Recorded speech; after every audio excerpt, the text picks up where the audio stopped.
Mga awit, panimula. Ang aklat ng mga awit ay himnaryo at aklat panalangin ng Biblia. Ito ay sinulat ng iba't ibang manunulat sa loob ng mahabang panahon. Ang mga awit at mga panalangin ito'y tinipon at ginamit ng bansang Israel sa kanilang pagsamba hanggang sa isama ang mga ito sa kasulatan. Maraming uri ang mga tulang ito, mga awit ng pagpupuri at pagsamba, mga panalangin ng paghingi ng tulong, pag-iingat, pagliligtas at kapatawaran, mga awit ng pasasalamat sa mga pagpapala ng Diyos, at mga kahilingan para parusahan ang kanilang mga kaaway. Ang mga panalangin ito ay dalawang uri. Ang pampersonal na panalangin ay naglalarawan ng nakatagong damdamin ng isang tao. Samantala, ang pambansang panalangin ay kumakatawan naman sa pangangailangan at damdamin ng buong sambayanan ng Diyos. Marami sa mga awit na ito ay pinapaniwala ang kinatha at inawit ni Haring David mula sa iba't ibang panahon ng kanyang buhay. May mga pagkakataon na nakasaad sa mga awit na ito ang mga ginamit na instrumento at pamamaraan ng pag-awit. Ginamit ni Jesus ang mga awit, binanggit ng mga sumulat ng mga aklat sa Bagong Tipan at naging mahalagang aklat para sa pananambahan ng mga Kristiyano buhat sa simula. Nilalaman, ang 150 na awit ay hinati sa 5 pangkat. Unang aklat, mga awit, 1 hanggang 41. Ang tunay na kagalakan, unang kabanata. Mapalad ang taong hindi nakikinig sa payo ng masama at hindi sumusunod sa masama nilang halimbawa. Hindi siya nakikisama sa mga kumukutya at hindi nakikisangkot sa gawaing masama. Sa halip, kasiyahan niyang sumunod sa kautusan ni Yahweh. Binubulay-bulay niya ito sa araw at gabi. Katulad niya ay punong kahoy sa tabi ng isang batisan. Laging sariwa ang dahon at namumunga sa takdang panahon. Anuman ang kanyang gawin, siya'y nagtatagumpay. Hindi gayon ang sinumang gumagawa ng masama. Ito ay tulad ng ipa, hangin ang siyang nagtatangay. Sa araw ng paghuhukom, parusa niya'y nakalaan, siya'y ihihiwalay sa grupo ng mga banal. Sa taong matuwid, si Yahweh ang pumapatnubay. Ngunit ang taong masama, kapahamakan ang hantungan. Ang haring pinili ni Yahweh. 2 kabanata. Bakit nagbabalak maghimagsik ang mga bansa? Sa sabuatan nilang ito'y anong kanilang mapapala? Mga hari ng lupay nagkasundo at sama-samang lumalaban. Hinahamon si Yahweh at ang kanyang hinirang. Sinasabi nila, ang paghahari nila sa atin ay dapat nang matapos. Dapat na tayong lumaya at kumawala sa gapos. Si Yahweh na nakaupo sa langit ay natatawa lamang. Lahat ng plano nila ay wala namang katuturan. Sa tindi ng kanyang galit, sila'y kanyang binalaan. Sa tindi ng puot, sila'y kanyang sinabihan. Doon sa Zion, sa bundok na banal, ang haring pinili ko'y aking itinalaga. Ipahahayag ko ang sinabi sa akin ni Yahweh. Ikaw ang aking anak. Mula ngayoy ako na ang iyong ama. Hingin mo ang mga bansa't ibibigay ko sa iyo. Maging ang buong daigdig ay ipapamana ko. Dudurugin mo sila ng tungkod na bakal. Tulad ng palayok, sila'y magkakabasag-basag. Kaya't magpakatalino kayo, mga hari ng mundo. Ang babalang ito'y unawain ninyo.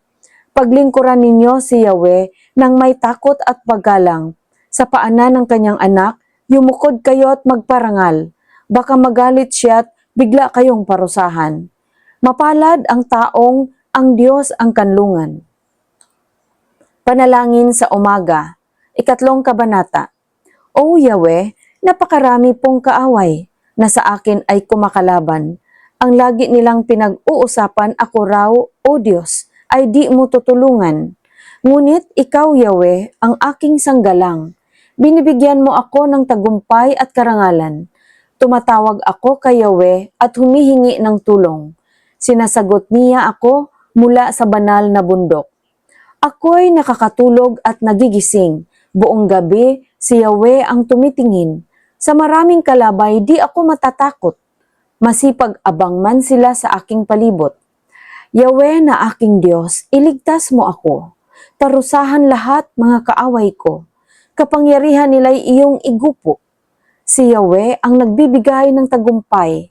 Pagpalain mo nawa ang iyong bayan. Panalangin sa gabi, ika-4 na kabanata. Sagutin mo po ang aking pagtawag, O Diyos, na aking kalasag. Sa kagapitan ko, ako'y iyong tinulungan.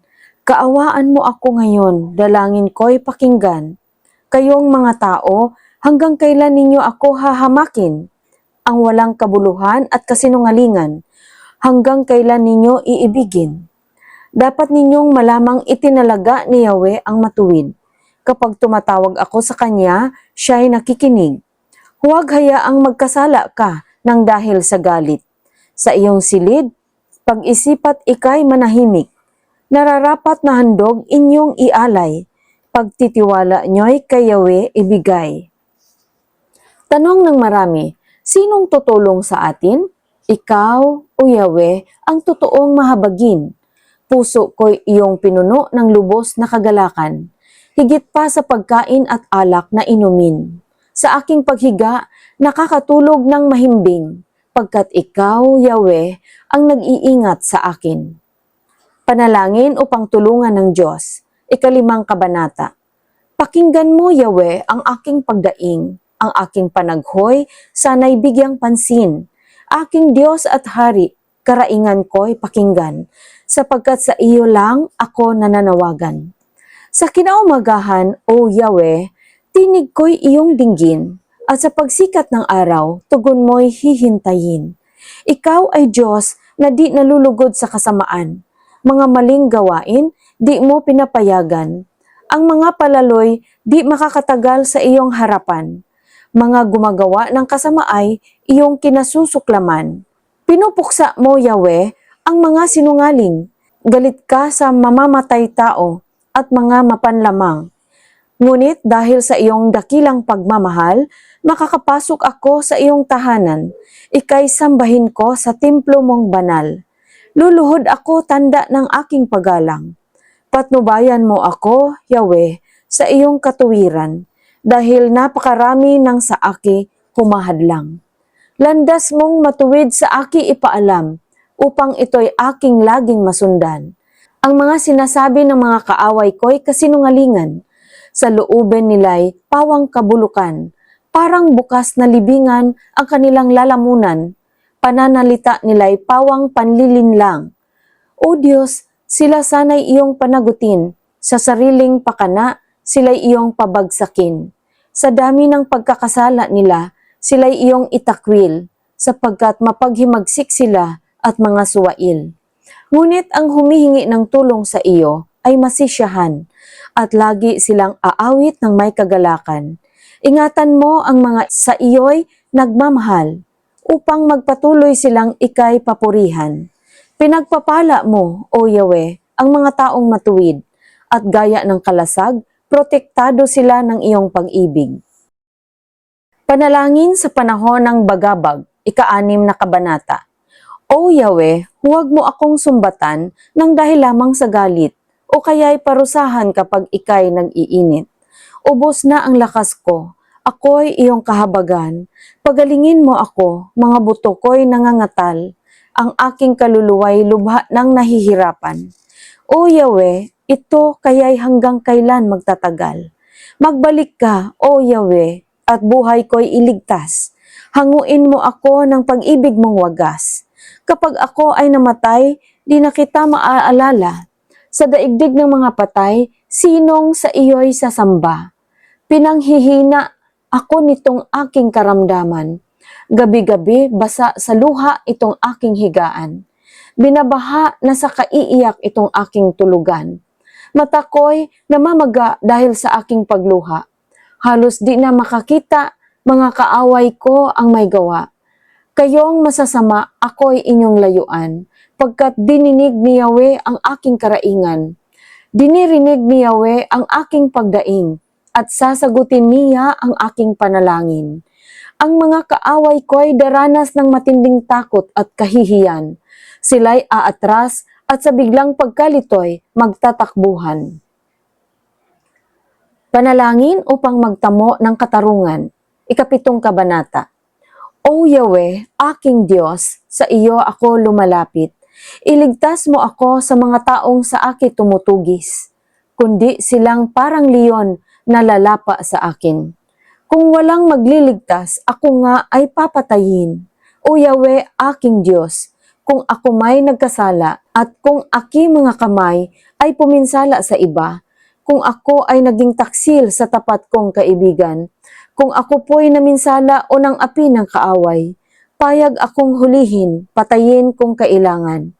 Iwan akong walang buhay at sa lupay mahandusay. O Yahweh, bumangon ka, puksain mo ang kaaway. Ako'y iyong ipagtanggol sa malupit nilang kamay. Gumising ka't sagipin mo, ako ngayon ay tulungan. Dahil ang hangad mo'y maghari ang katarungan. Tipunin mo sa iyong piling ang lahat ng mga bansa. At mula sa trono sa kaitaasan, ikaw, Yahweh, ang namamahala. Sa lahat ng mga bayan, ikaw ang hukom na dakila. Humatol ka sa panig ko sapagkat ako'y taong tapat. Ikaw ay isang Diyos na matuwid. Batid mo ang aming damdamin at pag-iisip. Sugpuin mo ang gawain ng masasama at ang mabubuti, bigyan mo ng gantimpala. Ang Diyos ang aking sanggalang, inililigtas niya ang may pusong makatarungan. Ang Diyos ay isang hukom na makatarungan at nagpaparusa sa masama sa bawat araw. Kung di sila magbabago sa masasama nilang gawa, ang tabak ng Diyos ay kanyang ihahasa. Pati ang kanyang pana ay kanyang ihahanda. Ang pamatay na sandata ay kanyang itatakda. Kanya ring iuumang ang mga palasong nagbabaga. Pagmasdan mo ang masama sa baluktot niyang isip, ipinaglilihi niya ang kalukuhan at ipinanganganak niya ang kasamaan. Humuhukay ng patibong para sa ibang tao, subalit siya rin mismo ang nahuhulog dito. Siya rin ang may gawa sa parusang tinatanggap. Sa sariling karahasan, siya ngayon naghihirap. Pasasalamatan ko si Yahweh sa kanyang katarungan. Aawitan ko ng papuri ang kataas-taasan niyang ngalan. Kaluwalhatian ng Diyos sa dignidad ng tao. 8 kabanata. O Yahweh na aming Panginoon, sa buong mundo'y tunay kang dakila. Iyong papuri abot sa langit. Pinupuri ka ng mga bata't bagong silang. Ikaw ay nagtayo ng isang tanggulan, kaya't natahimik ang lahat ng iyong kaaway.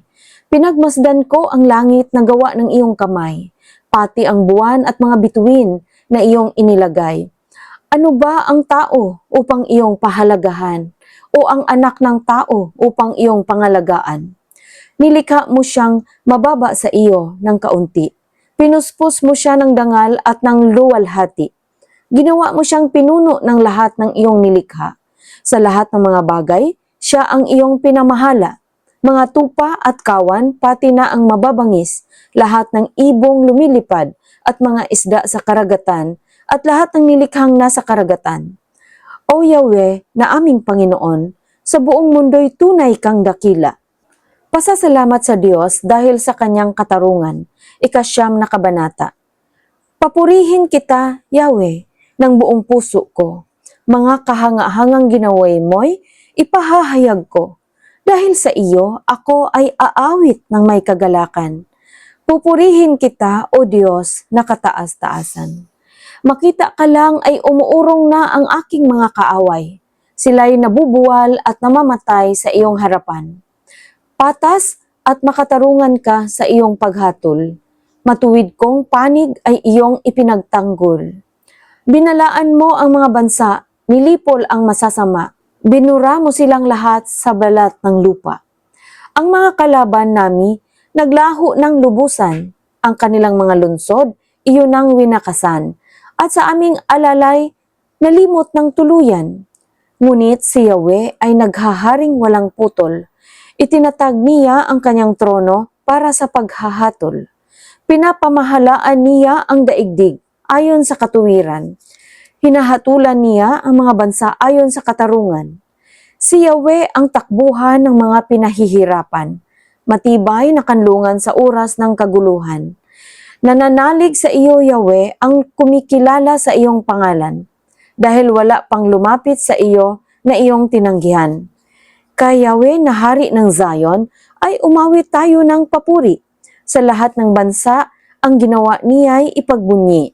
Inaalala ng Diyos ang mga nahihirapan, mga karaingan nila'y di niya nakakalimutan. O Yahweh, ako sana'y iyong kahabagan. Masdan ang pahirap na dinaranas ko mula sa kaaway.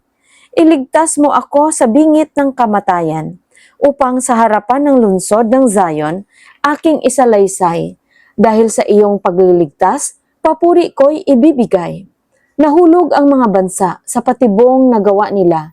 Sa bitag para sa akin, ang nahuli ay sila.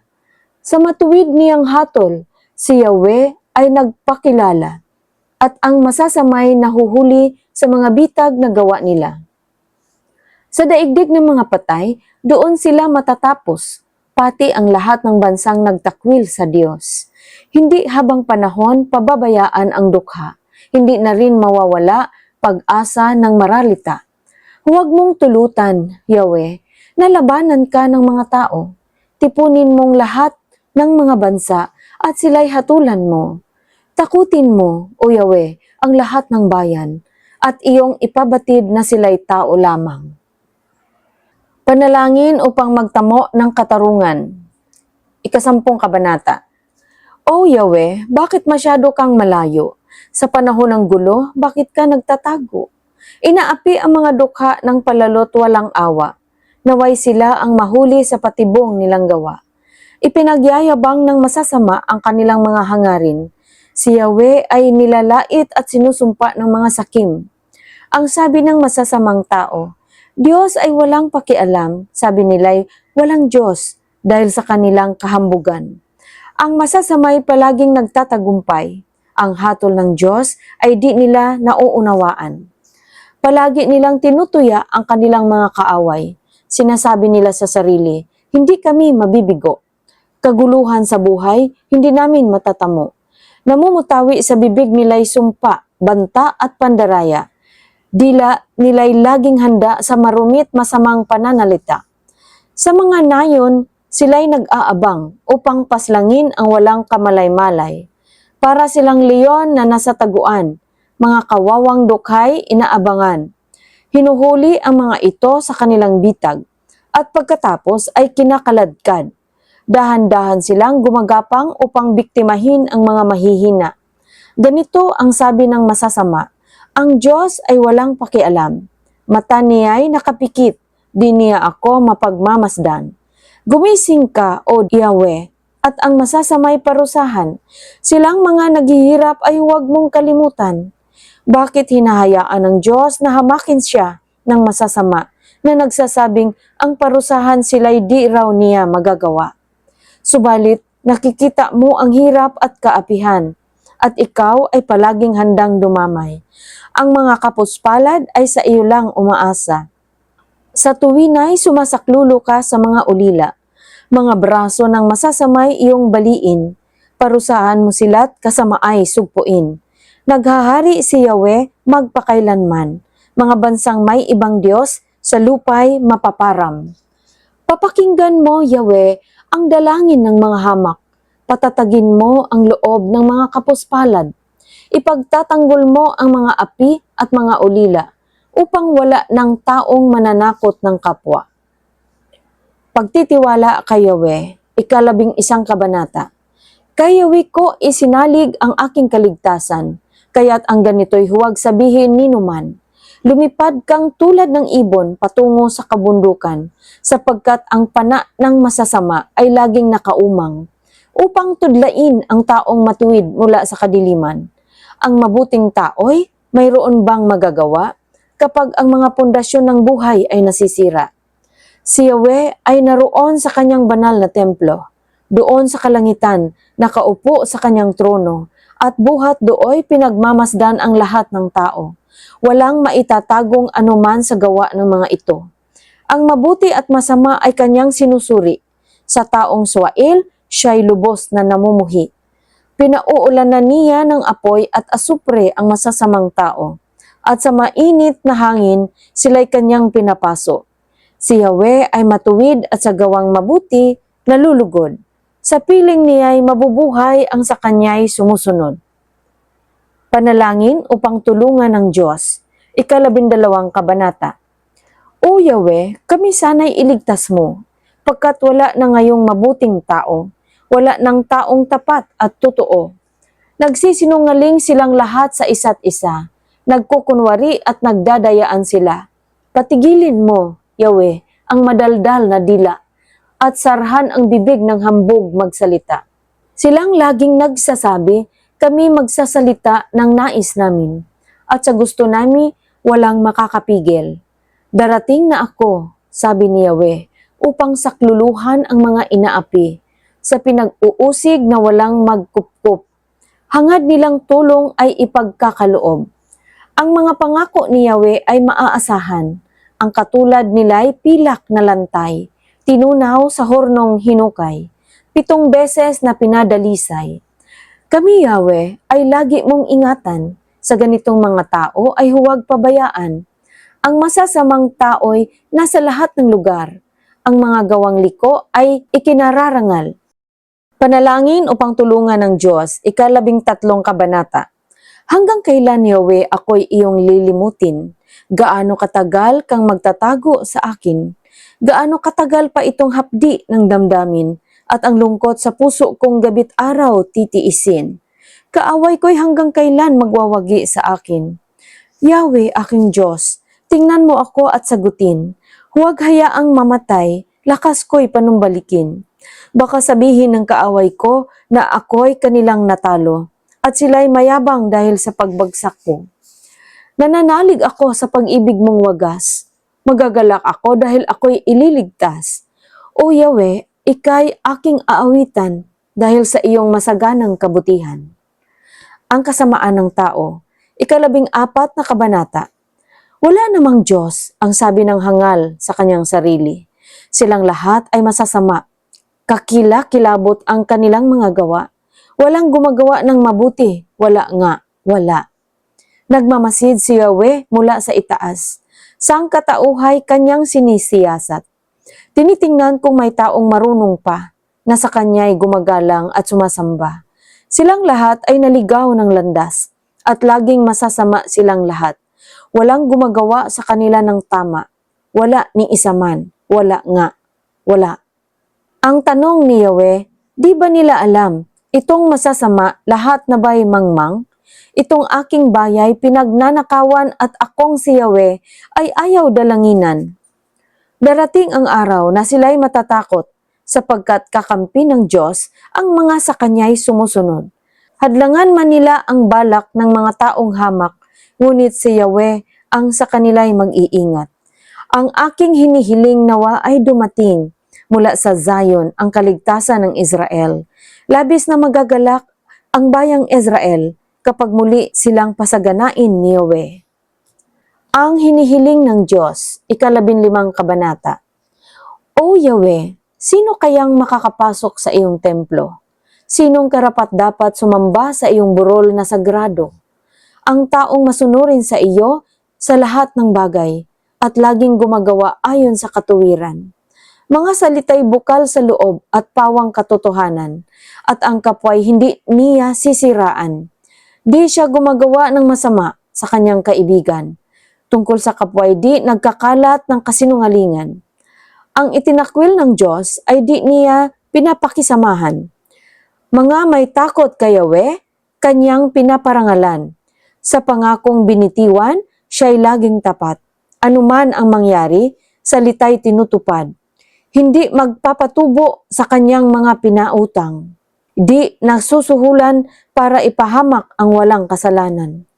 Ang ganitong tao'y di matitinag kailanman.